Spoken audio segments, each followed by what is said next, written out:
Police వాళ్ళు lathi charge తోటి కొట్టిన తర్వాత నేను నడుచుకుంటూ పోతున్నా. ఆటో కాలం మీకు ఎక్కించి చేసారు. సార్కి పోయి చెప్తే సార్ ఆటో ఎక్కిందంటే పోయి వాడితో గుద్ద తెంగించుకో అని అంటుంది. నేను చేయాలి చెప్పరు, మీరే చెప్పరు. కాలు విరిగింది నాకు రెండు, ఆ జాయింట్ రిపోయింది, ఎల్బో గిట్ రిపోయింది తెలుసా. నేను ఓన్ చెప్పుకోవాలి, మళ్ళా పట్టుకొని లోపట్టేస్తా అంటారంట. ఇది అది చేసేది. అరే పాలిటెక్నిక్ స్టూడెంట్స్ బ్రో మేము.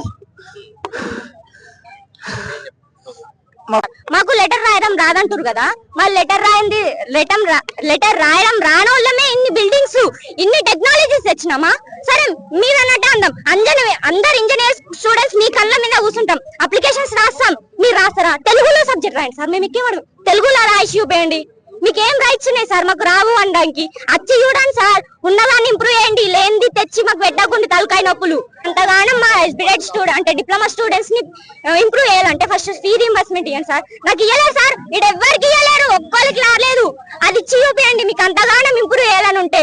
లేనిది తెచ్చి శక్తి స్కీము దీన్ని మీరు ఫస్ట్ నుంచి చదువుకుంటూ రావాలంటే వాళ్ళు చదువుతారు సార్. పోలీసు వాళ్ళు వచ్చి అసలు ఆడొక్క లేడీ కానిస్టేబుల్ లేదు, ఒక్క షీటీం లేదు, అసలు గర్ల్స్ మీద చెయ్యందుకు నేను అడుగుతున్నా. అసలు జీవో ఎందుకు తెచ్చిరు? మేము అడిగినామా? నీకు అంతగా మార్చాలని ఉంటే కొన్ని కాలేజీలలో లెక్చరర్స్ లేరు, ఏమంటారు కంప్యూటర్స్ లేవు, ఫ్యాకల్టీస్ ఎవరు లేరు, అవి చూడండి సార్. ఫస్ట్ ఉన్నదాన్ని గెలుకమని అంటలేము మేము, ఒక మంచి స్టడీస్ ని ప్రూవ్ చేయడానికి మాకు చేయండి సార్. ముఖ్యమంత్రి గారికి మా అందరి నమస్కారం. ఇక్కడ ఇవాళ మీరు స్కిల్స్ పాలిటెక్నిక్ ని స్కిల్స్ యూనివర్సిటీగా మర్జ్ చేస్తా అంటున్నారు. దాని వల్ల ఇక్కడ పాలిటెక్నిక్ స్టూడెంట్స్ ఎంత ఇబ్బంది పడుతున్నారో మా ఆవేదనను ఎవరు అర్థం చేసుకోవట్లేదు. ఇక్కడ ఇప్పుడు మేము కోమటిరెడ్డి వెంకటరెడ్డి గారిని కలవడం తోటి మేము వాళ్ళకి మా లాటరల్ ఎంట్రీ గురించి చెప్తే, లాటరల్ ఎంట్రీ గురించి మాకు ఏ కన్ఫర్మేషన్ లేకుండా జస్ట్ మీరు జాయిన్ అవ్వండి, మీకు శాలరీ, మీకు ఎంప్లాయ్మెంట్ ఇప్పిస్తామంటే, ఇచ్చి నేర్చుకుని ఎంప్లాయ్మెంట్ ఇప్పిస్తామంటే, మేము పాలిటెక్నిక్ వచ్చింది ఇంటర్ కి అపోజ్ చేయలేక డిప్లొమా తోటి మేము బేసిక్ స్కిల్స్ నేర్చుకుంటూ బీటెక్ చేసుకోవచ్చండి. మేము డిప్లొమా బేస్ మీద జాబ్స్ చేసుకుంటే పార్ట్ టైం బీటెక్ చేసుకోవచ్చు. మీరు ఇవేది లేకుండా ఇవేం లేకుండా మాకు డైరెక్ట్ మీకు ఎంప్లాయ్మెంట్ ఇప్పిస్తాం స్కిల్స్ ద్వారా అంటే ఏంటి సార్? మేము ఆల్రెడీ ఇక్కడ మేము ఎన్ని డ్రీమ్స్ పెట్టుకుని మేము ఆల్రెడీ ఒక ప్లానింగ్ చేసుకుని వచ్చుంటాం పాలిటెక్నిక్ కి. ఎవరు ఊరికే రారు. ఇప్పుడు మేము ఇంజనీరింగ్ చేయలేము, మాకు జాబ్స్ రావని చెప్పడానికి మీరెవరు సార్? మాకున్నాయేమో, మాకు పొటెన్షియల్ ఉందేమో, మాకు రాగలుగుతారేమో, మీరు అట్లా చెప్పగలుగుతారు సార్? స్కిల్స్ నేర్చుకోవాలంటే స్కిల్స్ ఎవరైనా నేర్చుకుంటారు. ఇప్పుడు అదే లేబర్ వర్క్ మా పేరెంట్స్ కూడా చేస్తున్నారు. ఆ లేబర్ వర్క్ మేము చేయొద్దని మేము ఇంజనీరింగ్ అనే పార్ట్ ఎంచుకున్నాం. కాబట్టి దీన్ని స్ట్రెంత్ చేయండి, క్యాంపస్ సెలక్షన్స్ పెట్టండి. అంతే తప్ప మీరు దీన్ని ఏమంటారు టోటల్ గా స్కిల్స్ యూనివర్సిటీగా మర్జ్ చేసి అన్నారు. ఇప్పుడు 95% ఎక్కువ వచ్చింది మాకు. ఇప్పటి వరకు డిప్లొమాలో ఇది కూడా ఏంటంటే 95% స్టూడెంట్స్ 95% మెంబర్స్ మాకు డిప్లొమాలో జాయిన్ అయినారు. ఇప్పుడు వాళ్ళందరికీ మీరు ఏం న్యాయం చేశారు? ఎంతమందికి అన్యాయం చేశారు మీరు? మాకు రాయనికి రాదు, ఏం రాదు. ఆయనకు వస్తా ఫస్ట్ ఇంకా అడుగుతారా రేవంత్ రెడ్డికి? ఆయనకి ఏమైనా వస్తా? నేను కల్లో గుర్తి నాగర్ కర్నూలు డిస్ట్రిక్ట్ నాది, మా ఊరు పక్కనే ఆయనది. వస్తా ఏమైనా? చదవనికే రాదు, ఇంగ్లీష్ మాట్లాడనికే రాదు. మా తమ్ముళ్ళు మాట్లాడతారు, 4th 5th క్లాస్ వాళ్ళు మాట్లాడతారు.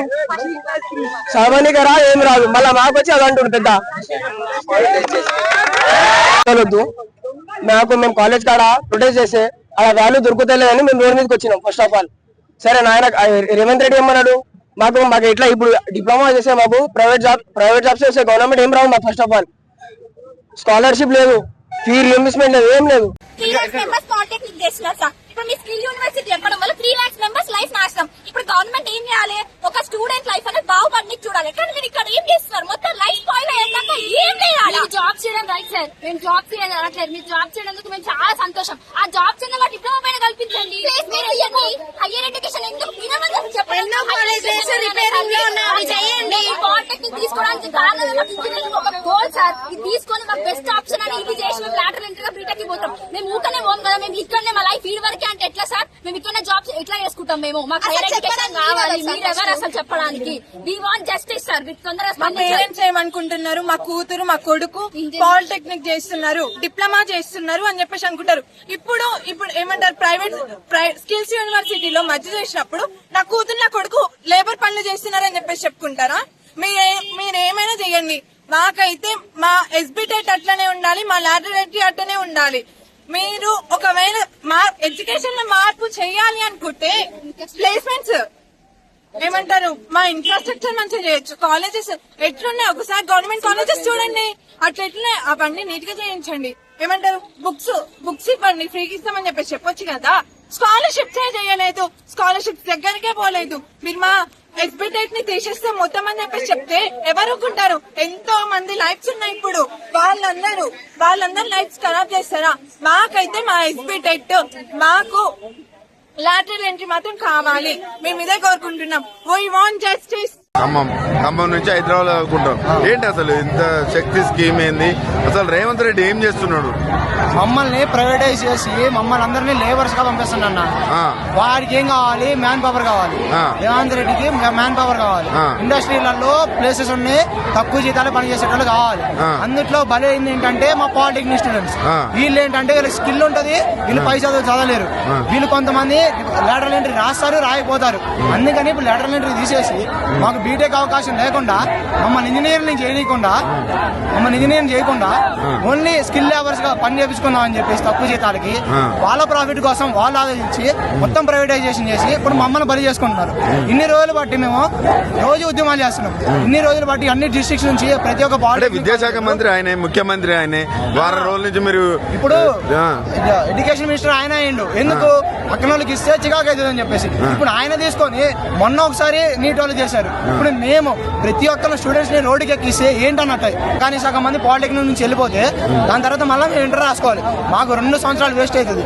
మళ్ళీ ఇప్పుడు చాలా మంది ఇప్పుడు ఆయన ఉద్దేశం ఏంటంటే పాలిటెక్నిక్ చేసిన వాళ్ళు చాలా మంది లేటరల్ ఎంట్రీ రాయకుండా జాబులకి వెళ్తారు. కాబట్టి మమ్మల్ని కూడా రాసేటోళ్ళని కూడా ప్రతి ఒక్కరిని తీసేసి వైఏఎస్ అని యూనివర్సిటీ కింద కన్వర్ట్ చేస్తున్నారు.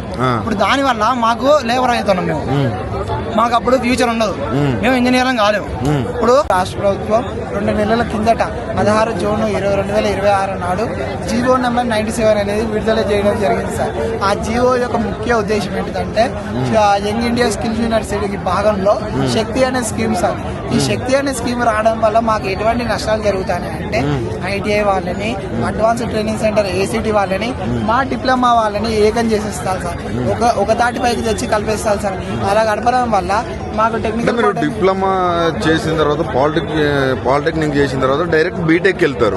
బీటెక్ లాటరల్ ఎంట్రీ ఉంటుంది సార్. మాకు అక్కడ ఫీజు రియంబర్స్మెంట్ అనేది ఉంటుంది సార్. ఈ శక్తి స్కీమ్ ఏం చేస్తుందంటే బీటెక్ లోకి లాటరల్ ఎంట్రీ లేకుండా చేస్తాం సార్. అలా లాటరల్ ఎంట్రీ లేకపోతే మేము మళ్ళీ ఇంటర్వ్యూలతో చదివి వెళ్ళాల్సి వస్తుంది. ఫీజు రియంబర్స్మెంట్ లేదు సార్ మాకు. ఈ శక్తి స్కీమ్ తీసేస్తారు సార్. అన్ని నష్టాలు ఉన్నాయి సార్ మాకు. ఈ రోజు ఈ సెట్ అంటే సీఎం గతంలో కూడా ఒక మాట చెప్పినాడు, బీటెక్ విద్యార్థులకి కనీసం స్కిల్స్ కాదు కదా, కనీసం 1 ఫామ్ 1కే నింపరాదు అనే మాటలు మాట్లాడిండు. సో మీరు బీటెక్ పోవడం ఆయనకి ఇష్టం లేదేమో, అంటే బీటెక్ చదివితే యూజ్ లేదనే ఆలోచన చేస్తున్నాడేమో. దానికి ఏం చెప్తారు మీరు?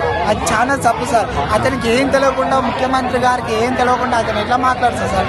ఈ రోజు ఇంతమంది ప్రజలు సార్, ఇంతమంది పిల్లలు దాదాపు డిప్లొమాలో ఈ రోజు ఈ సంవత్సరం 90,000కు పై చెలుగు విద్యార్థులు చదువుతున్నారు సార్. వాళ్ళ వెనుక విద్యార్థుల తల్లిదండ్రుల ఉన్నాయి సార్, జీవిత భవిష్యత్తులు ఉంది సార్. ఇట్లా ఈ స్కీమ్ తీసుకొస్తే వాళ్ళ భవిష్యత్తు లాగలేదు. అసలు ఈ స్కీమ్ ద్వారా ఏం చేద్దాం అనుకుంటున్నాం విద్యార్థుల్ని? ఏం చేద్దాం అనుకున్నా చెప్పండి సార్. ఈ స్కీమ్ అనేది గవర్నమెంట్ కింద లేదు సార్. శక్తి అనేది ప్రైవేట్ వాళ్ళ చేతులు ఉంటుంది సార్. అది ప్రైవేట్ వాళ్ళ చేతులు ఉంటుంది. ఫీజులు అడ్డగోలుగా పెంచుతారు సార్. దీనివల్ల గవర్నమెంట్కి ఏంటిదంటే ఇప్పుడు బయట కంపెనీస్ ఉంటాయి కదా సార్, ప్రైవేట్ కంపెనీస్, వాళ్ళని మేము చదువుకునే ప్లేస్కి మా స్టడీ అయిపోయాక తీసుకెళ్తారు సార్. వాళ్ళకి ఏంటిదంటే మ్యాన్ పవర్ కావాలి, తక్కువ జీతానికి పనిచేసే లేబర్లు కావాలి. కాబట్టి ఆ లేబర్ల కోసం మనం ఆడుకుంటాం. అంటే ఓ రకంగా చెప్పాలంటే మిమ్మల్ని లేబర్ చేస్తున్నారు. గవర్నమెంట్ యొక్క ముఖ్య ఉద్దేశం ఏంటంటే వాళ్ళు గవర్నమెంట్ జాబ్స్ చేయరు. గవర్నమెంట్ జాబ్స్ చేస్తలేదు కాబట్టి ప్రైవేట్ కంపెనీ వాళ్ళ మీదకి గవర్నమెంట్ మీదకి ఒత్తిడి తీసుకొద్దాలి. కాబట్టి గవర్నమెంట్ మీ డిప్లొమా వాళ్ళు ఉన్నారు, వాళ్ళ స్కిల్స్ ఉంటాయి, వాళ్ళు పెద్ద చదువు చదవలేరు, అవసరం లేదు, వాళ్ళని లేబర్ల లెక్క పంపించేద్దాం, కూలీలను చేసేద్దాం అన్నట్టు 10-15 విద్యార్థులనే కూలీలుగా మారుతామని ఏదో గవర్నమెంట్ సెక్టార్ లో గానీ లేకపోతే పెద్ద పెద్ద సైంటిస్టులు చేద్దామనే ఉద్దేశం లేదు. డిప్లొమాకి రానికి మెయిన్ రీజన్ ఏంటిదంటే మేము టెక్నికల్ గా అన్ని నేర్చుకుంటాం, ఇంజనీరింగ్ సబ్జెక్ట్స్ నేర్చుకుంటాం అనేసి. ఆ తర్వాత బీటెక్ మాకు ఈజీగా అవుతుంది. తర్వాత మేము ఫ్యూచర్ లో జాబ్స్ కి ఈజీగా ట్రై చేయొచ్చు అని చెప్పేసి మేము వస్తాం.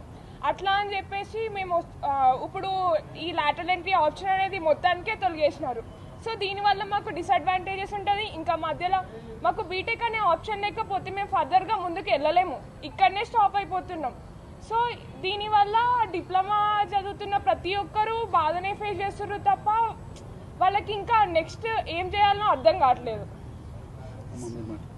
సో ఇది మేము ఫర్దర్ స్టడీస్ చేసుకోనికే 10th తర్వాత పాలిటెక్నిక్ అనే ఎంట్రన్స్ రాసి మేము డిప్లొమాలో ఇంజనీరింగ్ సబ్జెక్ట్స్ ఉంటాయి అనేసి వచ్చాం. సో మాకు ప్లానింగ్ ఏంటంటే బీటెక్ చేసి ఫర్దర్ ఎడ్యుకేషన్ తీసుకొని బీటెక్లో చేయాలి అనేసి మాకుంది. ఇంజనీరింగ్ ఫీల్డ్లో మేము వెళ్ళాలి అనేది ఉంది. కానీ జియో నెంబర్ 97 ఏం చెప్తుందంటే మాకు స్కిల్డ్ లేబర్స్గా చేస్తాము అనేసి అంటుంది. కానీ పాలిటెక్నిక్ ఇంజనీరింగ్ సబ్జెక్ట్స్కి లేబర్స్తోని అనేది అసలు ఏం సంబంధం లేదు. మేము ఫర్దర్ ఎడ్యుకేషన్కి వెళ్ళడానికే మేము పాలిటెక్నిక్ వచ్చాము. ఒకవేళ శక్తి స్కీమ్ అనేది డిమాండ్లోకి వచ్చింది అంటే ఫర్దర్గా మేము లేబర్స్గానే ఉండాలి, మాకు ఒక మంచి స్కోప్ అనేది ఉంది. ఫ్యూచర్లో మేము డిప్లొమా స్టూడెంట్స్ అనేవాళ్ళు ఇప్పుడు చాలా ఫేస్ చేసాం. శక్తి స్కీమ్ వల్ల మాకు అడ్వాంటేజెస్ ఏమో కానీ అన్ని డిసడ్వాంటేజెస్ ఉన్నాయి. సో శక్తి స్కీమ్ అనేది డిమాండ్లోకి వస్తే తర్వాత ఫర్దర్గా ఫ్యూచర్లో మేము చాలా ప్రాబ్లమ్స్ ఫేస్ చేయాల్సి వస్తుంది. సీఎం మమ్మల్ని లేబర్ చేస్తాడు అంటున్నారు సార్ మా సీఎం. ఓకే, మీ సీఎం మేము లేబర్ లేదు సార్. ఇట్లాంటి సీఎం చూసినాం ఎక్కడ? చూసినాం, రేవంత్ రెడ్డి సార్ ని చూసినాం. రేవంత్ రెడ్డి ఇంకెవరిని చూడలేదు. ఇంకెవరిని చూడలేదు సార్, మేము రేవంత్ రెడ్డి సార్ నే చూసినాం. లేబర్ లాగా పని చేపిస్తాడంట సార్ మమ్మల్ని. స్టూడెంట్స్ ని లేబర్ లాగా పని చేస్తారంటే ఇలాంటి సీఎం ని ఎక్కడ చూడలేదు మేము. మరి రేవంత్ రెడ్డి సార్ నే చూసినాం. నెక్స్ట్ ఫ్యూచర్ లో అయినా చూద్దాం అనుకుంటున్నారా? ఇలాంటి మేము అస్సలు చూడం సార్. నెక్స్ట్ 18 years వస్తే మాకు కూడా రైట్ వస్తుంది ఓట్ చేయడానికి. అప్పుడు చూస్తాం సీఎం రేవంత్ రెడ్డి సార్ ఎట్లా వస్తాడో. మా లైఫ్ మొత్తం వేస్ట్ అయిపోతుంది సార్. 1 year మేము 10th పాస్ అయ్యి ఇక్కడ పాలిసెట్ రాసి కష్టపడి పాలిసెట్ ర్యాంక్ కొట్టి ఇక్కడ టాప్ 1 కాలేజ్ లో సీట్ కొట్టినాం సార్. దాని తర్వాత రేవంత్ రెడ్డి సార్ ఏమో ఇప్పుడు శక్తి స్కీమ్ అని ఒకటి డెవలప్ చేసిండు. ఇప్పుడు మరి ఎట్లా? మరి పేరెంట్స్ కి ఏం సమాధానం చెప్పాలని ఉంది సార్. ఇప్పుడు మా పేరెంట్స్ మంచి ఆశలతో మా పాప సివిల్ ఇంజనీర్ అవుతుంది ఇది అని ఆశలతో మాకు టాప్ 1 కాలేజ్ గా పంపించారు సార్. ఇప్పుడు మళ్ళీ మేము ఐటీఐ అవన్నీ చేస్తే మాకు మళ్ళీ ఫీజు ఒకటి కట్టుకోవాలి సార్. ఆ ఫీజు అవన్నీ పూర్ ఫ్యామిలీస్ తోనే మేము ఇక్కడ ఇంజనీరింగ్ చదువుతున్నాం సార్. ఇక్కడ డిప్లొమా ఇవన్నీ తీసేస్తాడు అంటుండు ఇప్పుడు సీఎం. మేమేం చేయాలి ఇప్పుడు?